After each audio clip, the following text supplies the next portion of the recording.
আসসালামু আলাইকুম বন্ধুরা। দেখো আজকে তোমাদের একটা গল্প বলি, দাদা নাতির গল্প। প্রতিদিন 3টা 3:30 পর থেকে শুরু করে রাত, এটা কিন্তু রাত, আমার ছেলে চলে যাবে তার দাদার কাছে। দেখো তাদের দুষ্টামি।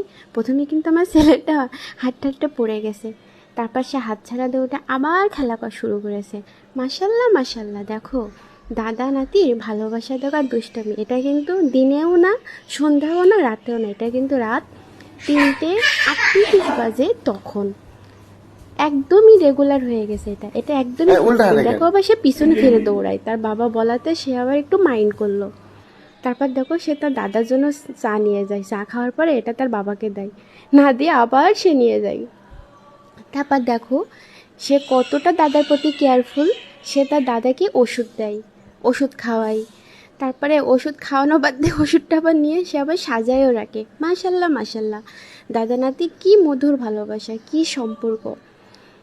দাদা জানো, দাদা কোথাও গেলে কেউ কিছু খাইতে দিলে দাদা সেটা টুক করে পকেটে ভরে এনে নাতির জন্য নিয়ে আসে, এনে পরে নাতিকে ডাক দেয়, ডাক দিয়ে সেটা দেয়। মাশাল্লাহ আলহামদুলিল্লাহ, সবাই আমাদের ফ্যামিলির জন্য দোয়া করবেন যেন সারা জীবন এমন ভালোবাসা অটুট থাকে। তারপরে দেখো নাতি দাদার ওষুধের এগুলো সব গুছাই দেয়, সে কিন্তু অনেক গুছালো। মাশাল্লাহ মাশাল্লাহ, একটু নোংরা করবে না, তার যেটা বলা হবে সে সেটাই শুনবে।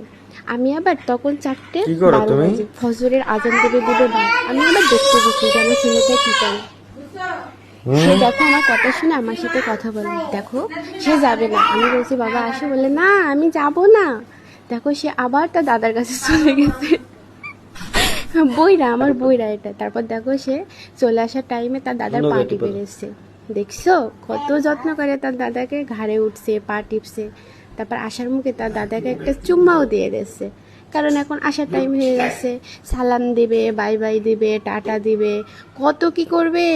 এখন টেবিলটা অগুছালা আছে বলে ওষুধগুলা গুছায় দাও। হ্যাঁ বন্ধুরা সবাই আমাদের জন্য দোয়া করবেন। দেখছেন বন্ধুরা তার অবস্থা, দেখছেন এখন সে একটা ডান্স করবে, দেখছো সে কি খুশি। এখন সে চলে আসবে, একটু পরে ফজরে আজান দিছে। দেখছো বন্ধুরা, আল্লাহ হাফেজ, সবাই আমাদের জন্য দোয়া করবেন।